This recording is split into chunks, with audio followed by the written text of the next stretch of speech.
Ah, sir, you're a handsome man. I'm sure it looks great.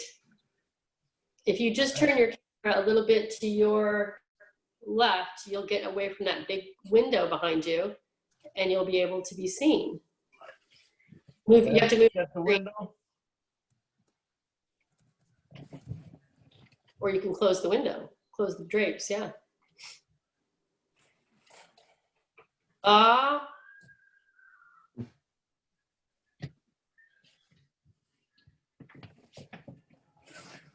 And now we can see you. Thanks, Oh Jack. God, that's bad. I can even see myself. How you doing, Mr. Mayor? I'm doing well, Jack. Good to see you. Good seeing you too, my friend. All right.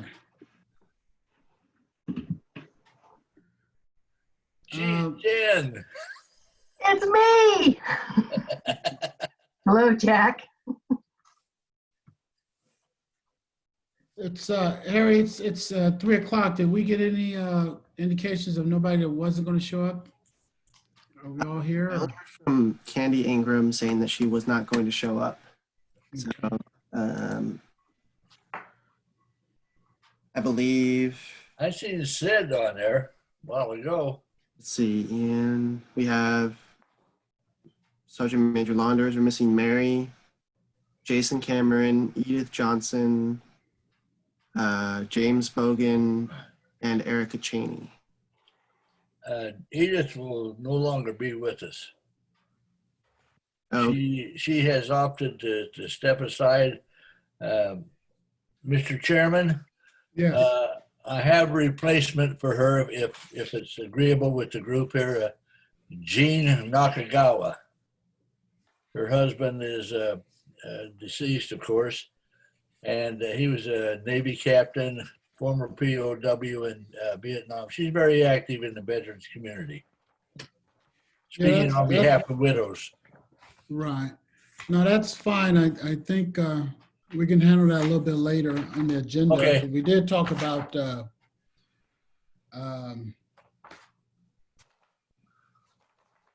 name escapes me. She's replacing Edith Johnson. Edith. I'm sorry. Yeah, we Yeah. did talk about Edith. Said she would be stepping away, so it's Yeah. appropriate to fill behind her. We can talk about that a little bit later on. I'm Okay. trying to get you before we officially open. Trying to gauge, do we have a quorum? So Harry, what do you see? I see 6 members. So Ian, Robert, Sid, Richard, Jack, and Jack. So that's 6, then, which would be a quorum. Okay, all right, we got a quorum. All right, we'll go ahead and begin then. Go ahead and do a roll call, Harry. Okay. Ian Oglesby, Here.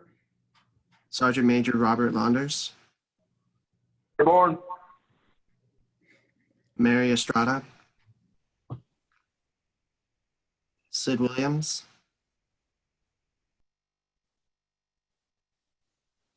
I know Sid is here. I spoke with him. Jason Cameron, Richard. Here. That was Jason. This is Rich. Okay. So I'm here. Jack Stewart, Here. James Bogan. I see Erica Cheney. I don't see her either. And Jack Murphy. Here. They have a quorum. Okay, which one of you guys have a flag in your sights? Jack, I know you got a flag somewhere in your house. Nope. All right, we'll let Josh find the flag in his office somewhere. You took it down. Okay, I have one. All right.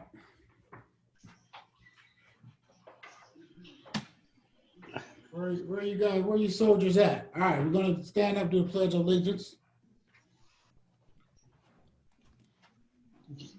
All right, I pledge allegiance Allegiance to the to the flag of the United States of America and to the to republic for which it stands, one nation, under God, indivisible, with liberty and justice for justice all. for all. Thank you so much. Okay, Harry, do you have the agenda?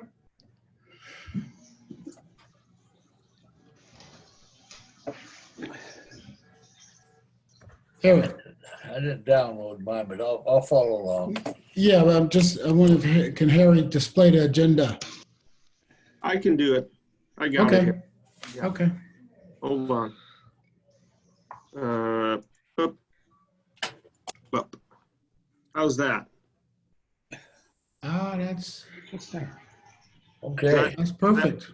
Okay. That's perfect. We'll go to item number 3, which is acknowledgements, announcements, and correspondence. And Josh? Yeah, sure. I would just take the moment to acknowledge the work of our military, active duty and retirees and veterans in the face of all of this crazy that's happening around our country and around the world. I think these are trying times, and it gives everyone great confidence to know that we have such a capable and willing and able military team. So to all the veterans here and to all our active duty, that's a sound acknowledgement. And beyond that, I think the work of our local government and each of our city leaders and the county in working to engage and continue to support our community is significant, and hopefully will lead to the best outcomes out of all of this. So other than that, I don't have any further announcements or correspondence to bring to the group today. Okay, good. Let me just add to that. I agree with you 100%, Josh. And Harry, let's make sure the record reflects Josh's words and my comments about the local, so to speak, National Guard that has been in our community helping with the food bank and the food giveaways and other issues. And I say the local because I talked to some of them are from Madeira, and then some of them are in the group. They're from Nevada. They're from different states, but they're headquartered in the valley over there by Madeira. So I want to make sure that we have it in our minutes that we appreciate the National Guard and the active duty folks. Let's go on to public comment. Harry, do we have any public comment? I haven't received any emails, but if anyone would like to raise their hand, you can.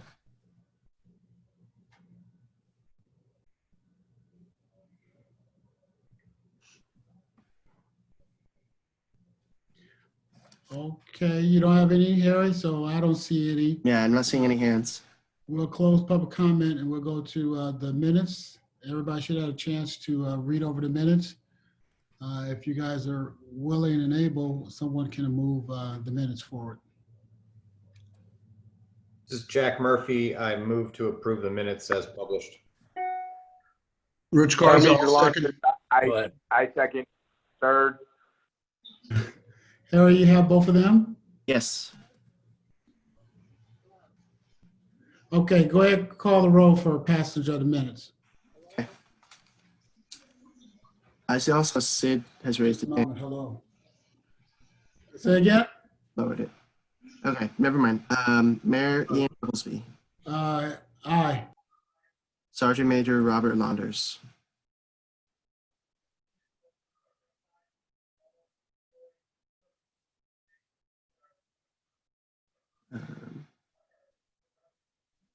Are you there, Robert? Sorry. Yes. Yep. I approve. Thank you.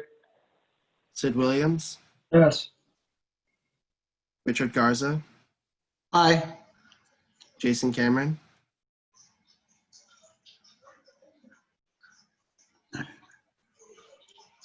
Jack Stewart. Aye. Jack Murphy. Aye. Motion passes unanimously. Okay, thank you. Let's go to business item number A, affordable housing. Is that Josh? I think that was, is that Jack? Jack Yeah, no, Murphy? it's Jack. It's Jack. Go ahead, Jack. Yeah, so so first of all, just a quick update on the Veterans Transition Center. We have reached a milestone. We are 100% occupancy in all of our programs. We increased the size of our shelter, emergency residential shelter, from 10 to 14. That was really at the request of the VA as they sought to provide shelter and alternate facilities for either homeless veterans or veterans that were in inpatient facilities in Palo Alto.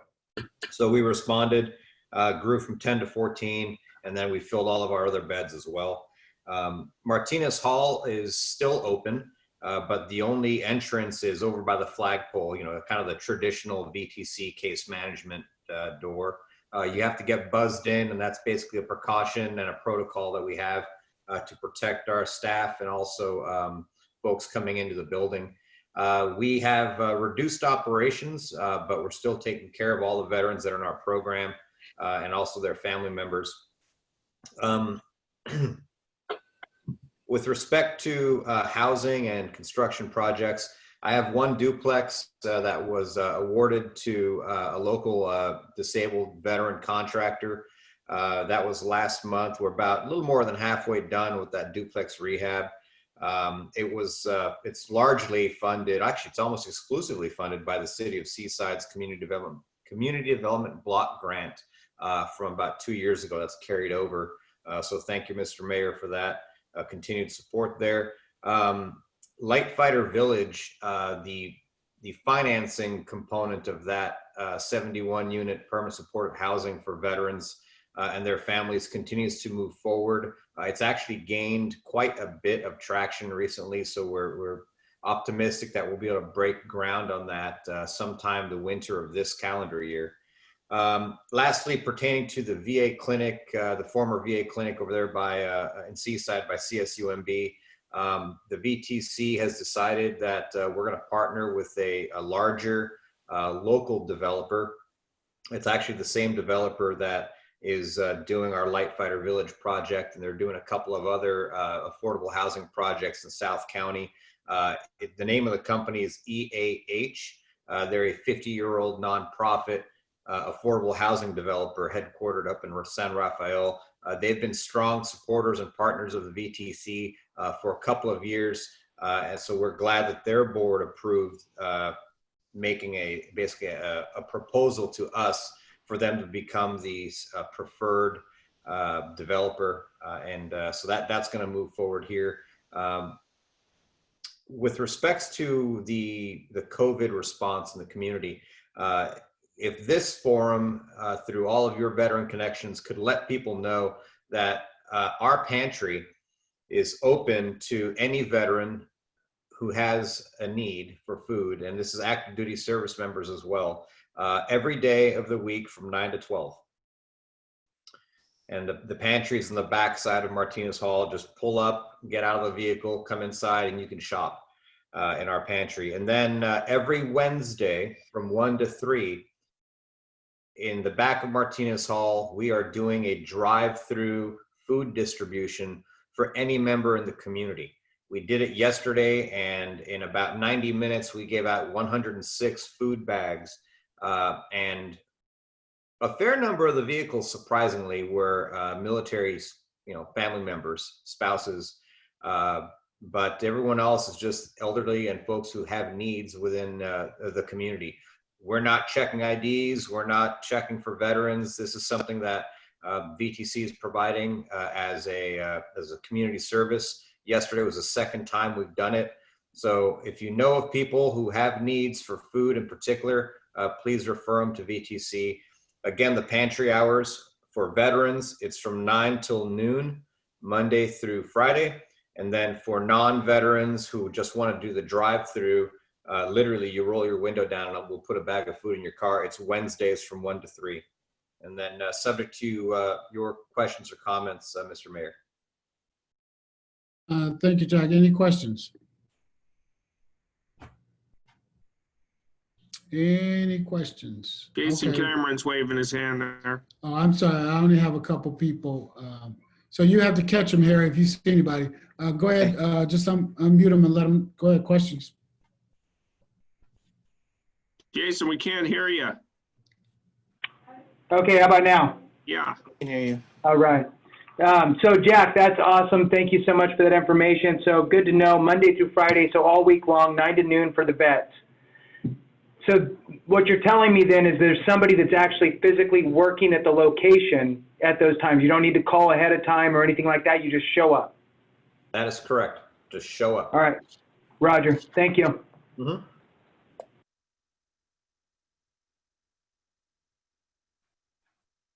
Okay, if there's no other questions, post FORA via committee. Josh, I guess it speaks to, what is our advocacy, where are we at with our request Right. for funds, some amount of money to offset the cost of Yeah. the county. So would you like me to take that, Mayor, or do you want to? Oh, I just want to add one thing is that Okay.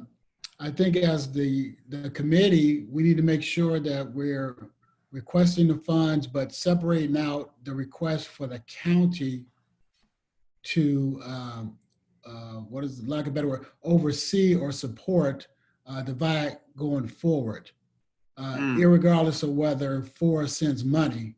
I don't want I don't want our request to the county to fall because we're not sending no money forward from FORA. So just speak to your knowledge of what's going on and where we're at and what your thoughts are. Sure.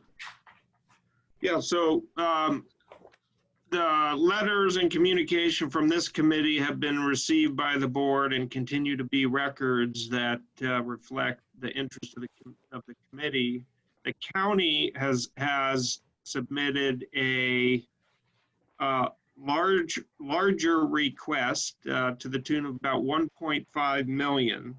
Within that, there's allocated about 350,000 for 3 years of support for, I believe, Jason, your position. So far, as of our last board meeting, there was about $3.2 million worth of asks from the board for unbudgeted items. And there was at the mid-year budget, there was about 1.8 million of funds that were put in the category of unassigned.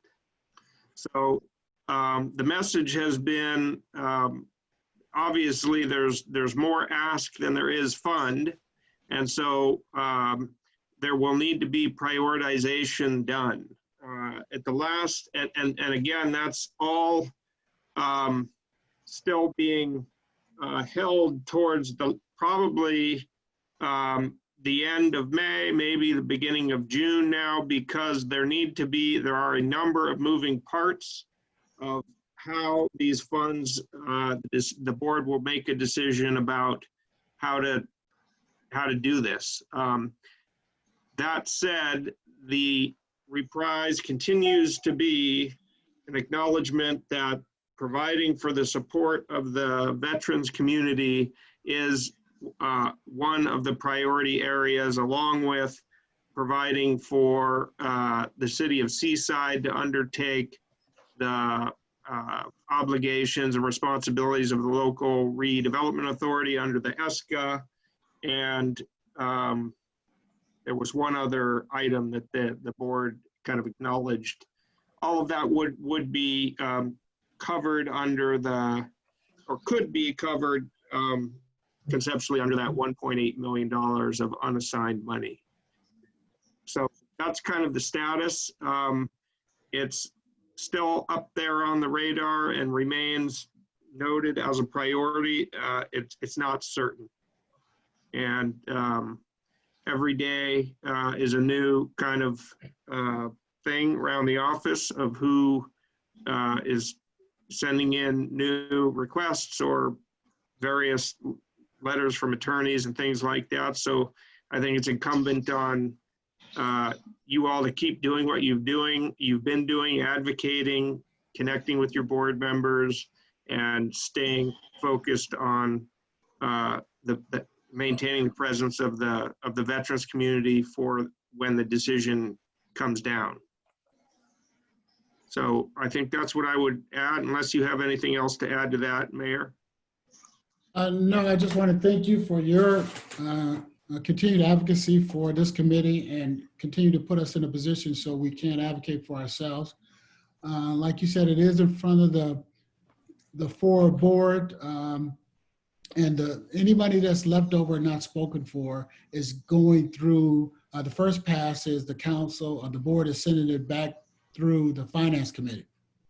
And so our request went back through the finance committee, and we will see if they can squeeze out some money or where they land at. And then of course, again, it's up to the FORA board.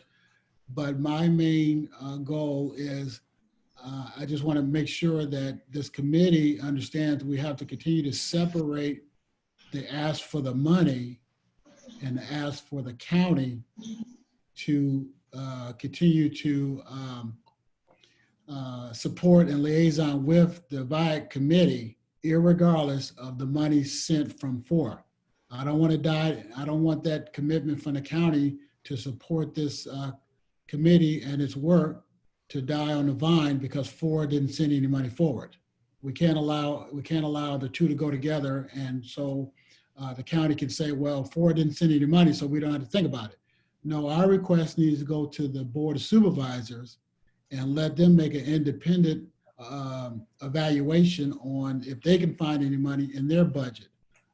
Just because FORA cannot send any money doesn't mean we don't need to ask, or we should not ask the Board of Supervisors. So that's my concern. So are there any questions for Josh or any other comments? I think Sid and Jack is what I saw. Go ahead, Jack. Yeah, on my question is very simple. Is there any opposition on the FORA board or through their finance committee? There hasn't been any opposition. In fact, there's been generally vocal support, singling out the desire and to provide for the veterans the continuation of the function that Jason's doing. That said, you know, it gets to a thing where people are there's an increasingly small amount of money. There's all kinds of swirling possibilities about how it could, you know, get kind of forced into one direction or another. So it's the continued advocacy and presence, you know, that will, you know, give you the greatest likelihood of a successful outcome. I wish I could be more definitive for you, but I'm simply reflecting what I've seen. Yeah. Just one, and my next question is Jason. Jason, what is the pulse of the board on this issue in the CAO's office? So the board actually on the county side, there was a presentation that was done. It was presented through RMA, since RMA at the county level is the one who's asking for the bulk of the money. Right. I provided them information on what I'm trying to do in my vision here with really functioning this as it should be functioned with a position and with funding for that position. So they incorporated that into the presentation that was done. The board ultimately agreed that the amount of money requested and using it for those purposes made sense. So from the county side, they're good with it. It's just now it's back to FORA, and FORA now has to be good with giving that amount of money. So if FORA gives the amount of money that's being requested to the county of Monterey has no issues dispersing the amount that I requested for these purposes. So it's really, the pulse on this side is good. And as Josh had mentioned, you know, it's currently we're in the discussion. But very quickly, if we're quiet, right, the chirping bird gets fed, right? So we need to continue to chirp along the way and make sure that we are in the discussion, right? So I think that we're doing everything that we can do. I think that we're in a good position.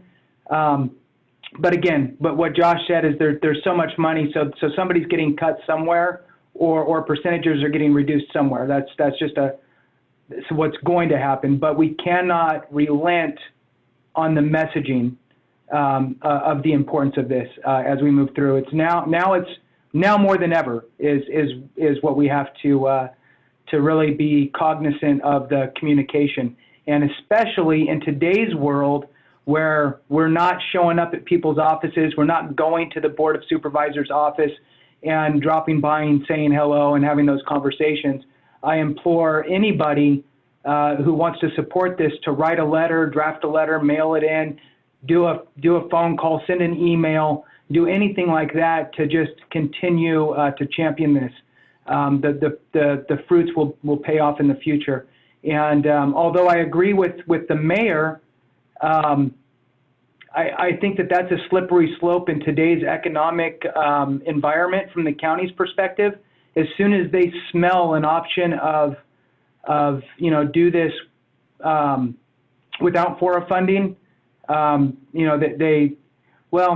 knows?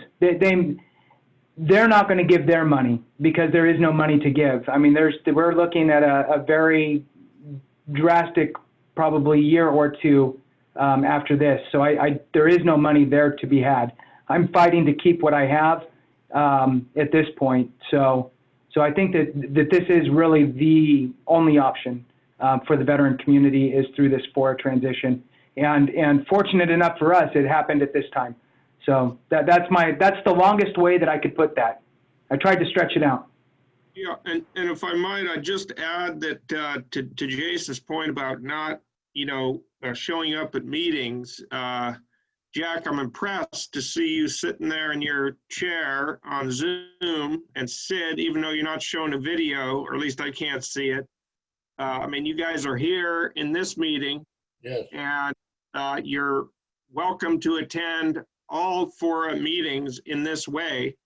And there's always public comment available. So even if the item is not, especially when the item's not on the agenda, you have a moment, but when it's on the agenda and there's a decision to be made also. So you can be there and advocate from the comfort and safety of your home.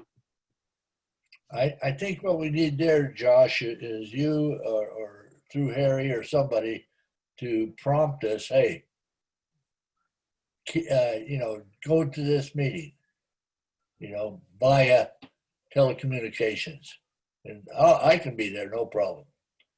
So you're not going to be out getting a beer with Sid somewhere? I'll tell you what, it's his turn to buy, so it's his call. Okay, well, there you go. Good comments. Anyone else have any comments? Yeah, I would just like to say on the same topic, it is important that we stay in front of the FORA board and the Board of Supervisors. Maybe some advice from you, Josh, is the timing for getting, we may want to come and publicly speak through Zoom at the meeting that the topic is discussed, but to keep it in front of them between now and then, the timing of getting written comment to them before the actual meeting is important. Yeah, so currently we have a special meeting the next one will be on April 30th, Thursday at 2:00. That'll be, special meeting, so full agenda. There'll be public comment there. This item, the funding allocation, is not going to be on that agenda.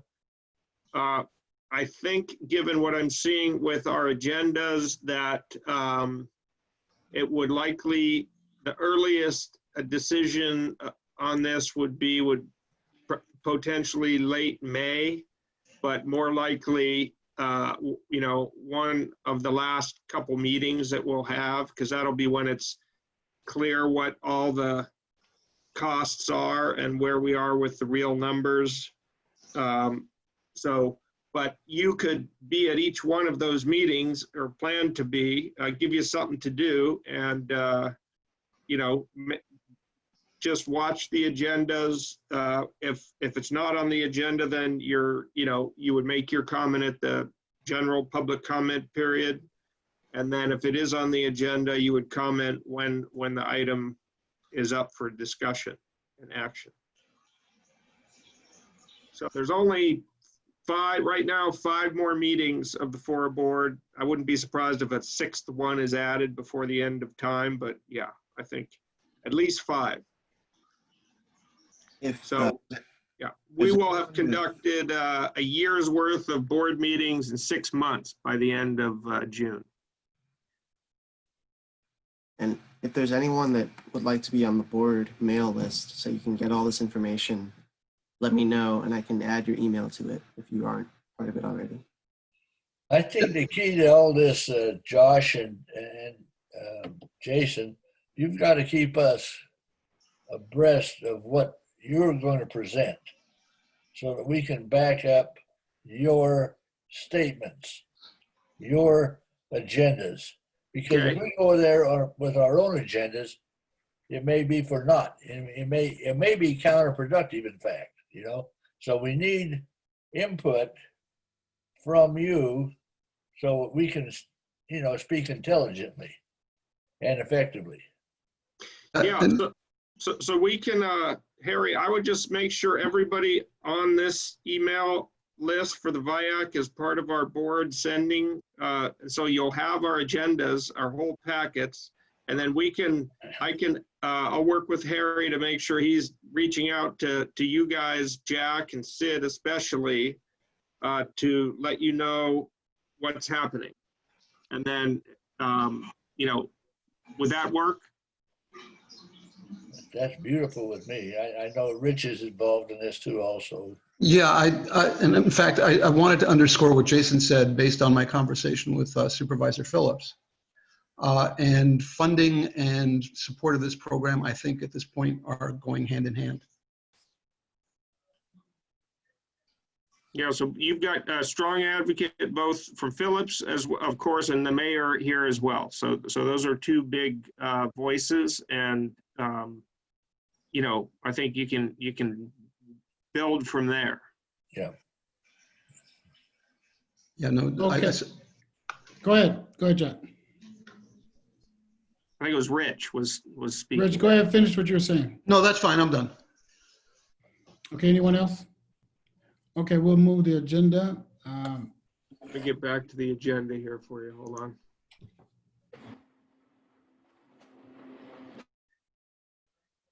So the Central Coast Veteran Cemetery status report, we having that? Yes, go ahead. I'm not seeing the.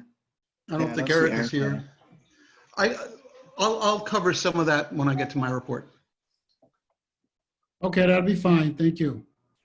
Fort Ord community. I thought I seen Colonel Ford.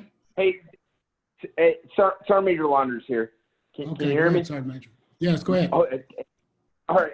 So first, hey, Colonel Ford and I would both really like to thank and express our appreciation to our local community leaders.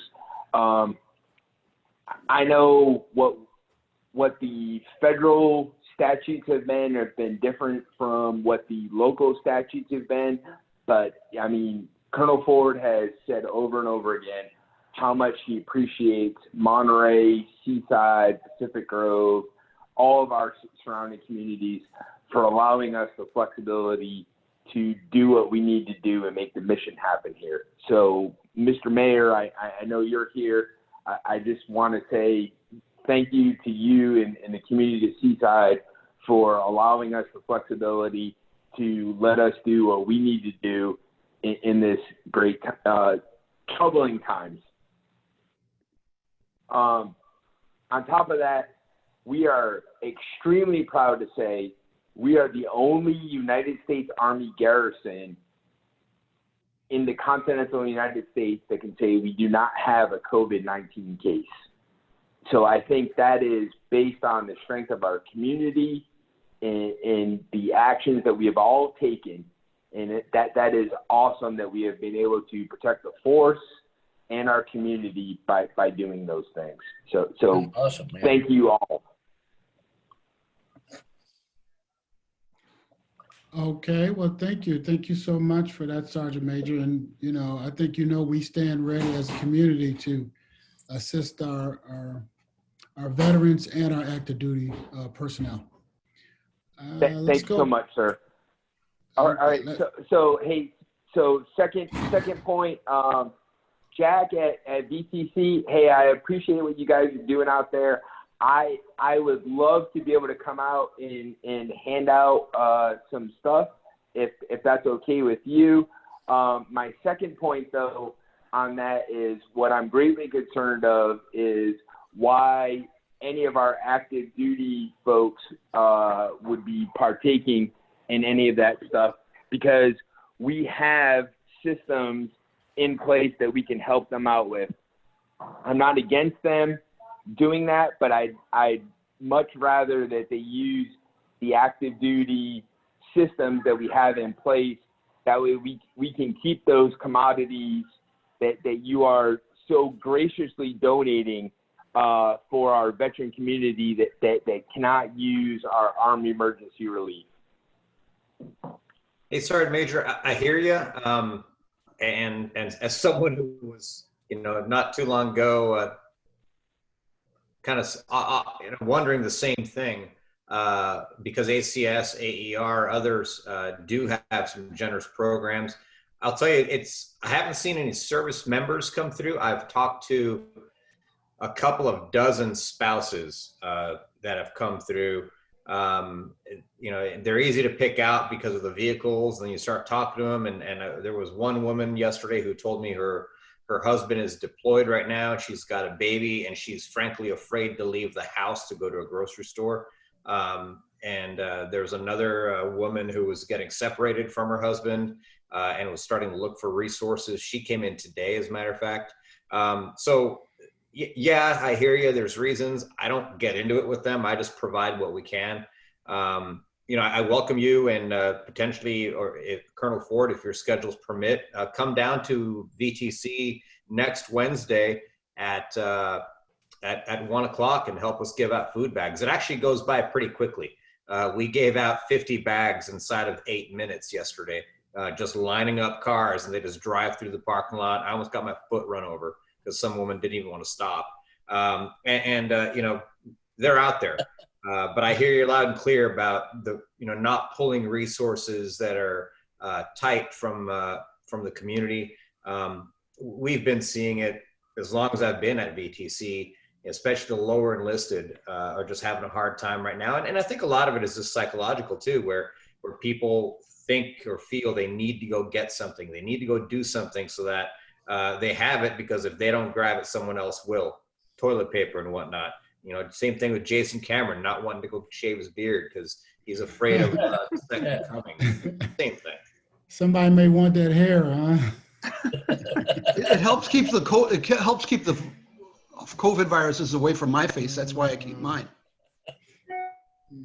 Hey, Marines are always a little sketch anyway, but besides that, and sorry, segue, but I'm the we're a Gold Star family of a Marine that was lost on Tarawa, that his body has never been recovered, and we're working hard with the DPAA to get his remains identified. So Marines have a special place in my heart. But besides that, yes, I will be there next Wednesday.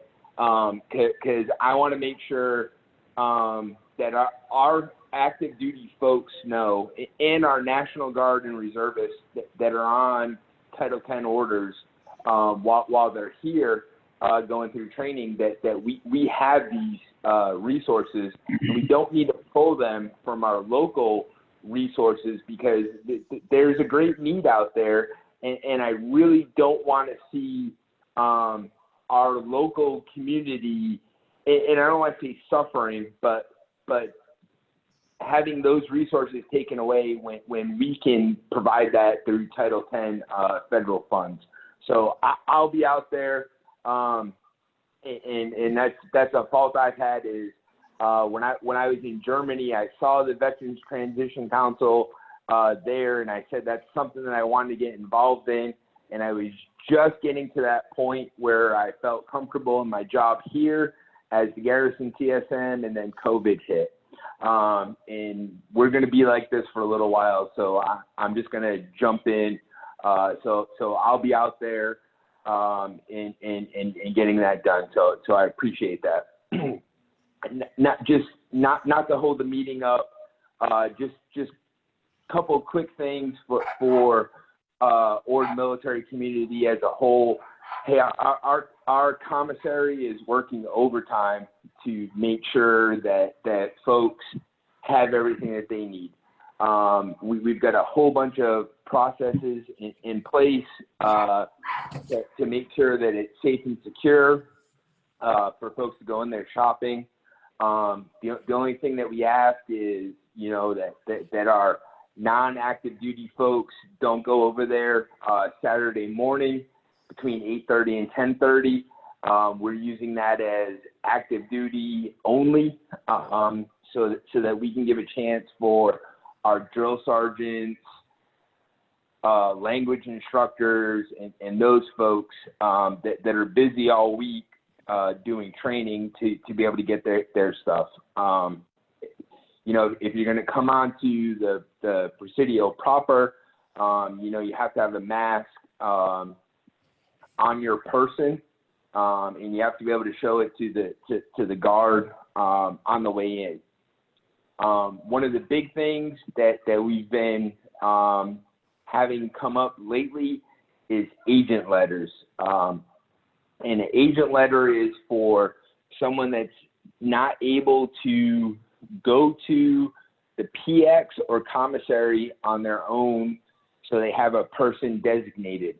So if you have that issue, I please ask you to reach out to us, and we will get that person a letter so that their designated agent can shop for them at the PX or commissary. And if you need that, I'll say it slowly so we can have it in the minutes, so you can contact me. But it's Robert.N, like November, .launders.mil, Mike India Lima, @mail.mil. If you shoot me that, I will have our Department of Human Resources reach out to our veteran, and we'll make sure that they're taken care of. Other than that, I have nothing pending your questions. Could you Okay, send that out? questions? Email form, please, so I can get that email address proper. Okay, say again. It is Robert. No, just send it Romeo out email. Oscar. That's fine. Okay. We'll have Harry send it out. Yeah, good. Okay. Okay, fair enough. Thank you, fellas. No, thank you. Let's go on to the cemetery foundation. Hi, Rich again. As far as the fundraising part, since that's what it always says under us, or above us, our contributions are still coming in at a rate of about $3,000 to $5,000 a month. So people have not given up on us. What I know about what's going on at the cemetery is, you all probably know, construction is continuing. They are still looking at a completion date of the end of this year or early next. Because there was no groundbreaking, we've discussed the idea of having a grand opening toward the end of the year. And that's a discussion since we'll have to probably help fund it, we're having with Calvet. The foundation has not met for the past 2 months. And if we can get enough of the foundation board to work with Zoom, we'll try and do it this in May. Also, we're still working on the donor recognition. We have a concept to present to the Cemetery Advisory Committee once that gets to meet. I mean, the situation now is there are a lot of things pending.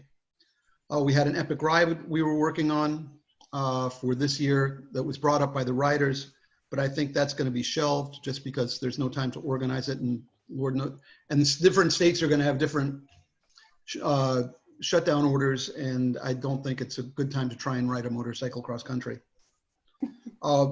Again, regard to the cemetery, we're getting calls from veterans and families interested in in-ground burials. And we're coordinating with the cemetery manager, with Erica, on and her staff on requests and referrals. So that if we get asked, we'll make sure it gets answered either by us or by them.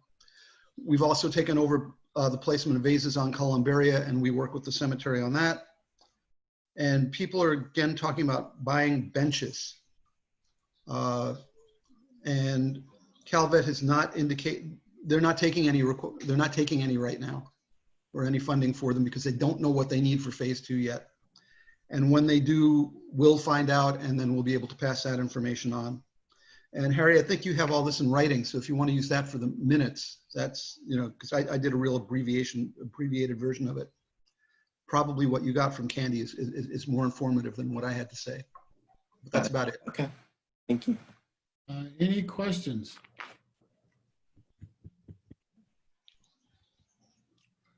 Seeing none, hearing none, we'll go to VA DOD clinic. My understanding is Mr. Bogan is not on the line. Does someone else want to speak to any actions at the clinic? Well, I can tell you that the clinic is pretty much like everything else that involved the federal government. You're being stopped at the door, temperature taken, asking questions, those kinds of things. As of today, I don't believe a mask is required, but appreciated. If you have a routine appointment because it's time to let the VA know that you're still alive and haven't died in the last year, that's not going to happen. They're going to call you on the phone and say, are you still alive? You say yes, and they'll hang up. Even things that require your presence, for example, if you need new hearing aids, you need hearing aids adjusted, they just call and move you back, and they say they'll call you again when things open up. So that you can go there if you're sick, but if you're not sick, you're not going to get seen by anybody in person. Good, thank you, Sid. Any questions? Okay, let's go to Military Veterans Affairs Office, monthly report. All right, so I'll just kind of read through some of the numbers from March, which we got most of March in before this the COVID hit and really kind of changed our operating status. But even though in March we ended up pulling in retroactive payments. So remember that retroactive payments are the time frame between the time we file the claim and the claim gets awarded. You have so many months of time that passed, so it's basically back pay for those months of processing. Nearly 300,000. It's actually 295,000 and some change that we brought in for that, which results in $41,000 of new monthly payments going out to the veteran community. So good timing for that for a lot of folks.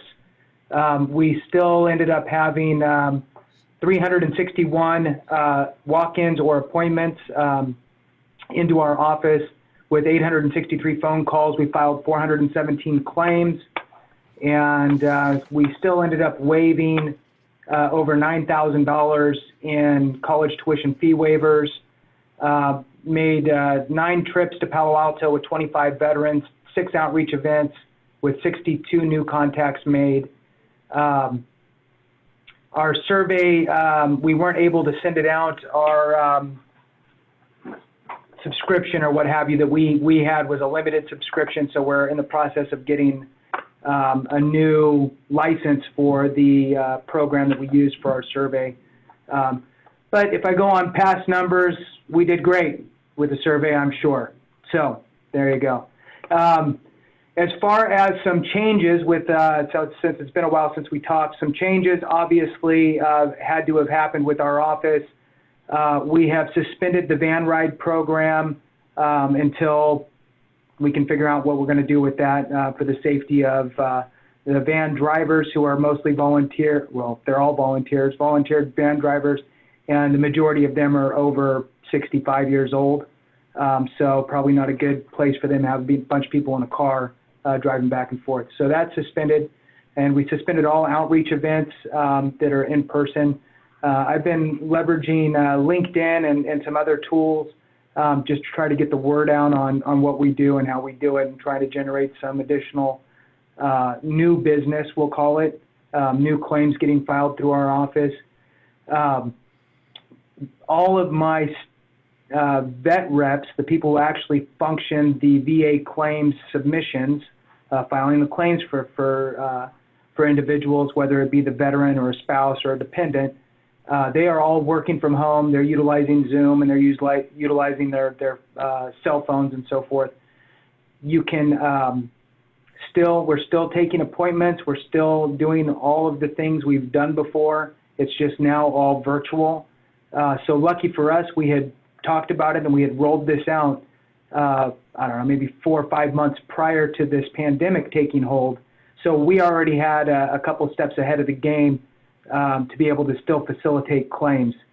In the chat section of this Zoom meeting that we're in now, I just sent over our web link, which is MVAO, Military Veterans Affairs Office, MVAO.org, and our phone number. So anybody who wants to make an appointment, that's the two methods in which they can make an appointment with us. They can make an appointment online at our website, request an appointment there, or they can call in and make an appointment with us as well.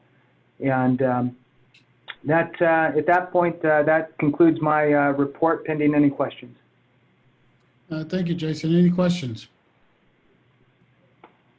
So you're, Jason, you're able to conduct the claims telephonically or by computer?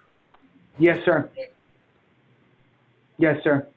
So we'll either depending on the circumstances, originally we were having forms signed through Zoom. We'd share forms in Zoom and so forth.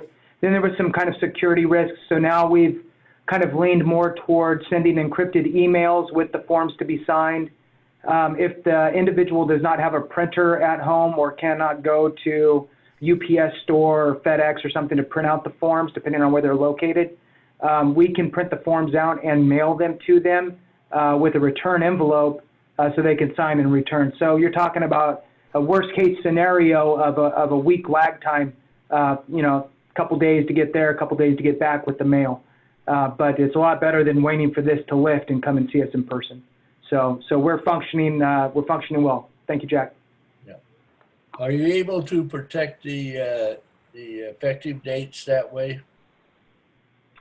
So yes, with so let's say that it's a new person and we're filing for the first time and we're going to file intent to file, right? So if we're going to file the intent to file, the lag time is how long it's going to take in a worst case scenario, the individual getting that form in the mail, signing it, and getting it back to us in order to then upload.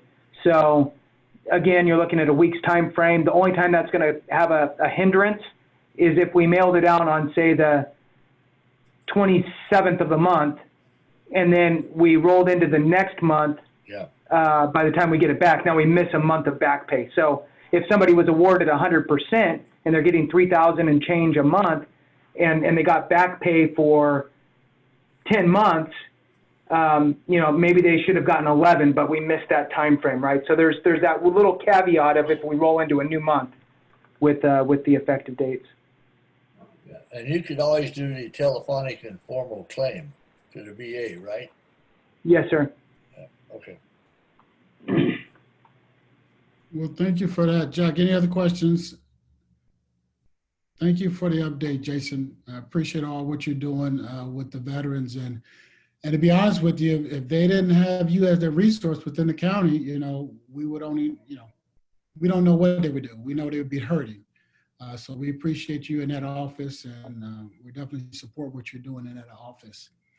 Let's go to number H, calendar of events. Anybody have any announcements, starting with Harry, and Josh, because you guys should have been sent any of those announcements. Yeah, I'll just take us back to one upcoming event indicated here on the FORA homepage. 68 days, 1 hour, 5 minutes, and 10 seconds till June 30th. Okay, I have to keep on looking this up, John. Yeah, me too.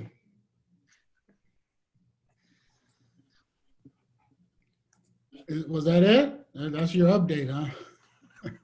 Has there been any, Jason, I'm going to ask, Josh rather, I'm going to ask you a pointy question. Have there any leanings toward what agency is going to replace FORA? Well, that's your great city of Seaside, Marina, the county of Monterey, the city of Monterey, and the city of Delray Oaks. Okay.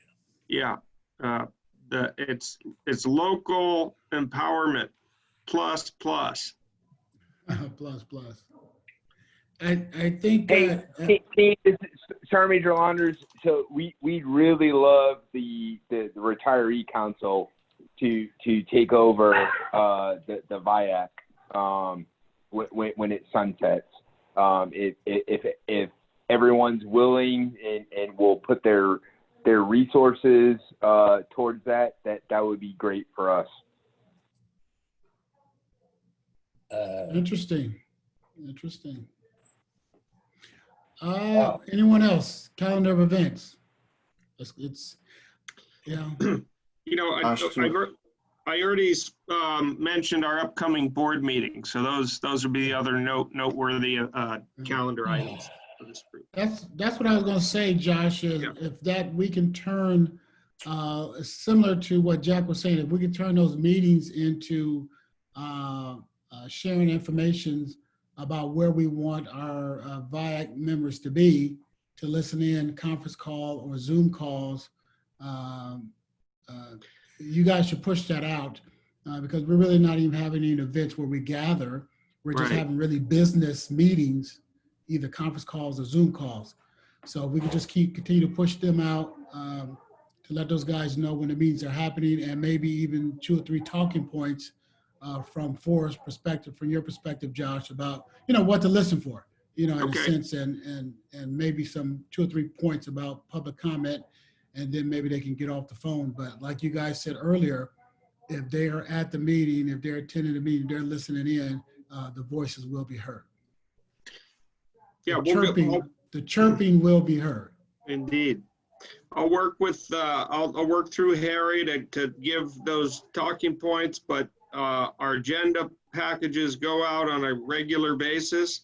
Those will be the ones to watch for, and we'll make sure that everyone on this mailing list is part of that mailing list as well.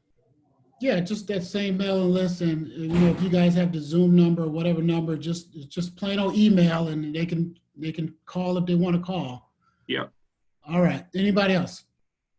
Yeah, I'd just like to say thanks to Harry, because I get his emails and he keeps me very well informed as to what's going on, and I do appreciate it.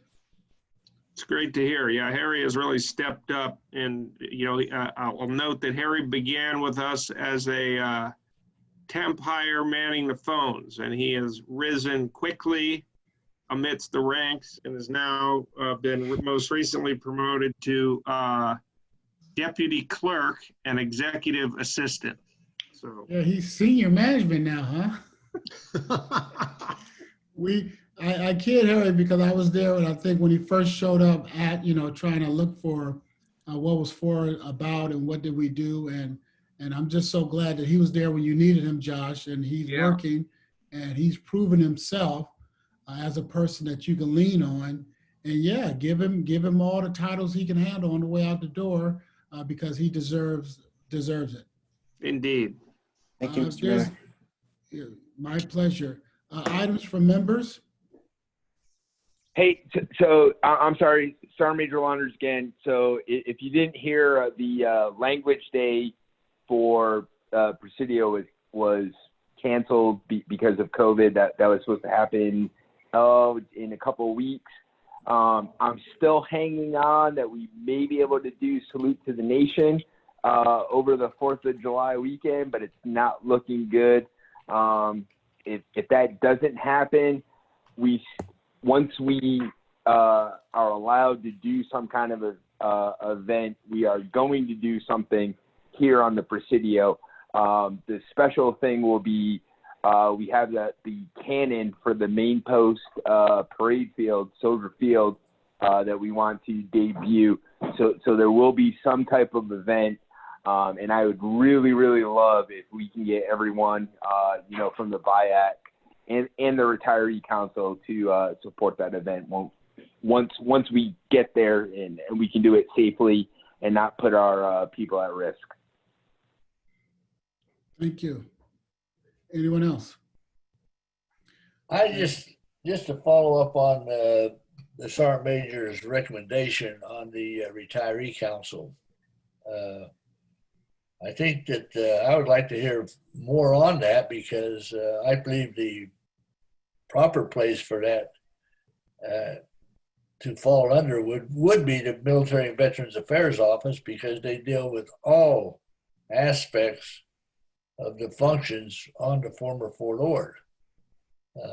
They have the expertise there. As far as the members on the board, if they want to be a member of the committee, then by all means, they've always been a ex officio member of that particular committee. So I'd like to hear more about that before I make a commitment outside of the Military and Veterans Affairs Office. And CSM, yeah, I hear you. So Jason and I have been trying to get together, and I think specifically to talk about that. I am knee deep in COVID of moving students in and out of here. Once we can do this, and I hope in the next couple of weeks, we can do that. But I hear you, and I think we need to probably separate retiree versus veteran issues. So maybe it'll be once a month for each one of them that we can set up. But Jason and I will sit down when we can and figure that out. All right, fine. Thank you. Good point, Jack. All right, if there's no further comments, then we're at adjournment. Thank you. All right, Till you next guys be time. safe out there. Till next Good time. job. All right, stay away from people. I don't have to do that. They stay away from me anyway. All right. Later. Later. Thank you very much. Hell, I get out of here now. Okay, stop.